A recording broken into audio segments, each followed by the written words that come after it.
मुफ्ती तारिक मसूद के बयानात के लिए तारिक मसूद ऑफिशियल को सब्सक्राइब करें। तारिक मसूद ऑफिशियल।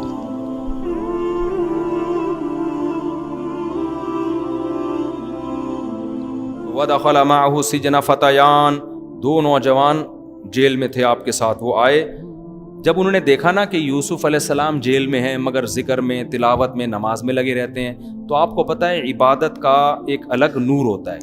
गैर मुस्लिम भी आपसे दुआएं करवाते हैं। तो दो कैदियों को ख्वाब आया, सोए ना, एक को ख्वाब आया कि मेरे सर पे चंगेरी रखी हुई है और उसमें कुछ रोटी के टुकड़े और परिंदे आके खा रहे हैं। दूसरे को ख्वाब आया कि मैं जूस अंगूर निचोड़ के बादशाह को जूस पिला रहा हूँ।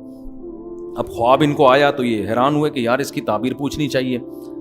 तो इनको ख्याल आया कि यार हमारे साथ जेल के कैदियों में इनसे ज़्यादा नेक आदमी कोई भी नहीं है, यही नेक लग रहे हैं, तो चलो इनसे आके ताबीर पूछते हैं। तो आके ताबीर पूछने लगे, इन्ना नराका मिनल मुहसिनीन, और कहने लगे हम आपको नेक आदमी समझते हैं।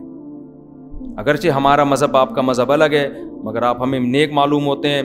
तो यूसुफ अलैहिस्सलाम ने अब देखा कि अब ये मेरे मोहताज हैं, अब ये मुझसे ताबीर सुनना चाहते हैं। तो जो आदमी किसी का मोहताज होता है ना, उस मौके पर आप उसको कोई नसीहत करोगे असर करेगी, क्योंकि वो अब यरगमाल बना हुआ है। तो यूसुफ अलैहिस्सलाम ने ख्वाब की ताबीर बताने से पहले उनको दीन की तबलीग शुरू कर दी और कहने लगे, देखो मेरे पास एक और मौजज़ा है कि तुम्हारा घर से जो खाना आएगा ना, ये जो भी खाना आएगा, मैं पहले बता दूंगा क्या आने वाला है।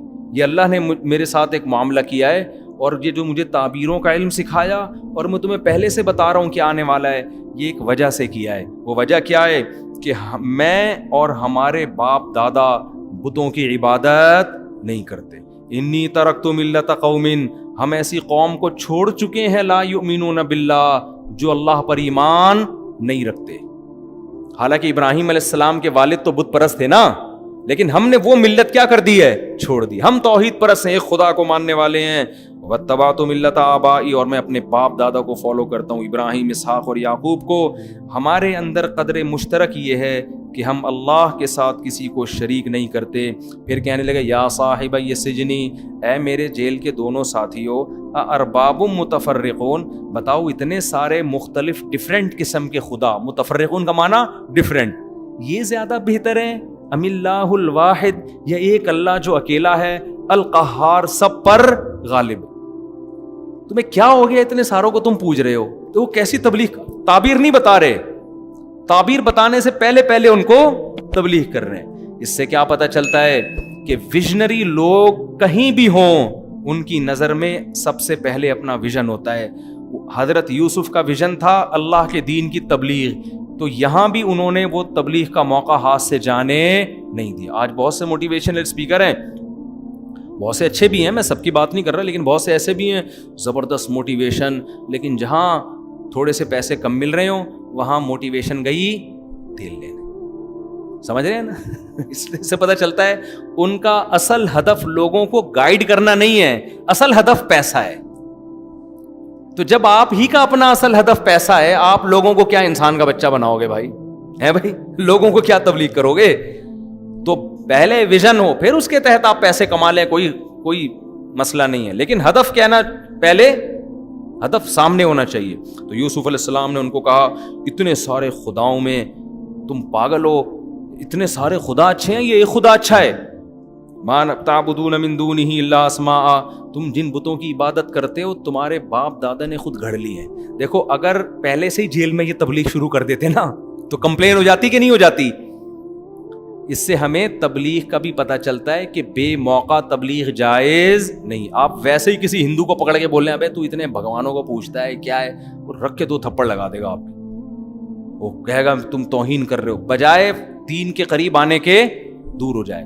तो यूसुफ अलैहिस्सलाम ये काम पहले भी तो कर सकते थे ना, नहीं किया। उनको पता था भाई ये अपने माबूदों के खिलाफ नहीं सुनेंगे, अब सुनेंगे, क्योंकि इनको जब तक मैं ताबीर नहीं बताऊंगा ना, यहां चिपक के बैठे रहेंगे मेरे साथ, ना फड्डा करेंगे ना झगड़ा करेंगे। इनको पता है झगड़ा किया तो बोलेंगे जाओ मैं नहीं बता रहा ताबीर ठीक है ना।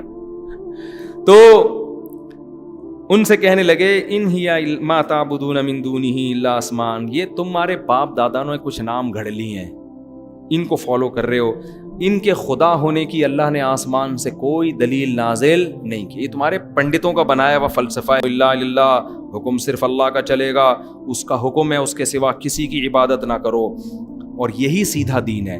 توحید کی تبلیغ کرنے کے بعد پھر ان کو بتایا یا صاحبی السجنی، اے میرے جیل کے ساتھیو، دوستو، اما احدکما فیسقی ربہ خمرا، ایک چھوٹ جائے گا، تھوڑے دنوں میں رہائی ہونے والی ہے، اور بادشاہ کو جیسے پہلے شراب پلایا کرتا تھا دوبارہ شراب پلایا کرے گا، وہ اما الآخر، اور دوسرے کو پھانسی پہ لٹکا دیا جائے گا، اور تأکل الطیر من رأسی، اور اس کی لاش کو، اس کے سر کو پرندے نوچ نوچ کے کھائیں گے۔ اور پھر آگے کہنے لگے قضی الامر الذی فیہ تستفتیان، جو تم نے تعبیر مجھ سے پوچھی ہے اللہ نے اس کا فیصلہ کر دیا ہے، اب یہی ہوگی تعبیر، اس کے علاوہ کچھ بھی نہیں ہو سکتی۔ علماء نے حدیث سے بھی یہ بات ثابت ہے کہ آپ صلی اللہ علیہ وسلم نے فرمایا خواب کی تعبیر لٹکی رہتی ہے جب تک بتائی نہ جائے، جب بتا دی جاتی ہے تو پھر وہی ہوتی ہے، سمجھتے ہو؟ اس لیے خواب کی تعبیر کسی بیوقوف سے نہ پوچھا کرو، بدخواہ سے نہ پوچھا کرو، وہ الٹی الٹی تعبیریں بتا کے مروا دے گا آپ کو، صحیح ہے نا؟ خواب کی تعبیر کسی، اول تو ہر خواب قابل تعبیر نہیں ہوتا، لوگوں کو پیٹ میں گیس ہوتی ہے، ہاں حقیقت بتا رہا ہوں، کھانا دیر سے کھایا ہے، گیس کی وجہ سے ڈرانے خواب آتے ہیں، اور خواتین سسرال میں خوش نہیں ہوتی تو وہ ان کو ساس ناگن بن کے خواب میں آ رہی ہوتی ہے، اور جٹھانیاں چھپکلی بن کے آ رہی ہوتی ہیں، نندیں گرگٹ بن کے آ رہی ہوتی ہیں، پھر وہ فون کر کے پوچھتی ہیں کہ آج میں نے اپنی ساس کو چھپکلی کی شکل میں دیکھا ہے، اس کی تعبیر بتائیں، میں تو پہلے ہی کہتی تھی یہ مجھے ڈسے گی۔ تو بھائی یہ آپ کی اپنی دماغ کا فطور ہے جو خواب میں بن کے سامنے آ گئی۔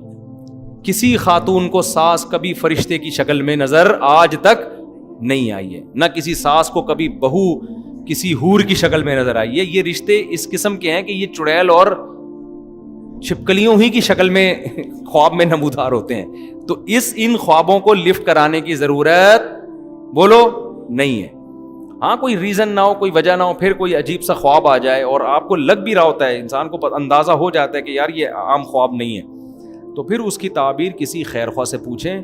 ایک صاحب نے کسی کو فون کیا کہ مجھے خواب آیا ہے، تو اس نے چھوٹتے ہی بول دیا تیری بیوی کو طلاق ہو جائے گی۔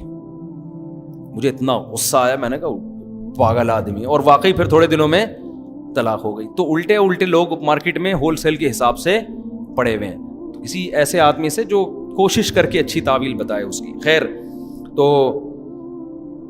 یوسف علیہ السلام نے اس سے کہا کہ جس کے بارے میں تھا نا کہ اس کو رہائی مل جائے گی، اس سے کہا کہ جا کے بادشاہ سے میرا تذکرہ کر دینا، کئی سال سے ایک آدمی جیل کی کوٹریوں میں پڑا ہوا ہے، اب اس کی رہائی کا کوئی بندوبست کرو، سفارش کرو میری جا کے۔ ایک امید ہو گئی نا، جیل کے اندر سے کہاں آواز پہنچتی ہے، لیکن قرآن کیا کہتا ہے، اس نے وعدہ کر لیا لیکن جب رہا ہوا تو بھول گیا۔ مطلب پرس دیکھو، یہ ہوتا ہے آج، جب اپنا کام ہوتا ہے بھول جاتے ہیں، لیکن اللہ نے کیسے یاد رکھا کہ بادشاہ کو پھر خواب آیا کچھ دنوں میں، بادشاہ نے لوگوں کو جمع کر کے کہا مجھے خواب آیا، اس کی تعبیر بتاؤ، پھر اس کو یاد آ رہا ہے ارے ایک بندہ تھا جس نے تعبیر بتائی۔ وقت کافی زیادہ ہو گیا، انشاءاللہ پھر آگے ہم کل پڑھیں گے۔ اللہ ہمیں سمجھنے کی، عمل کرنے کی توفیق عطا فرمائے۔ وما علینا الا البلاغ۔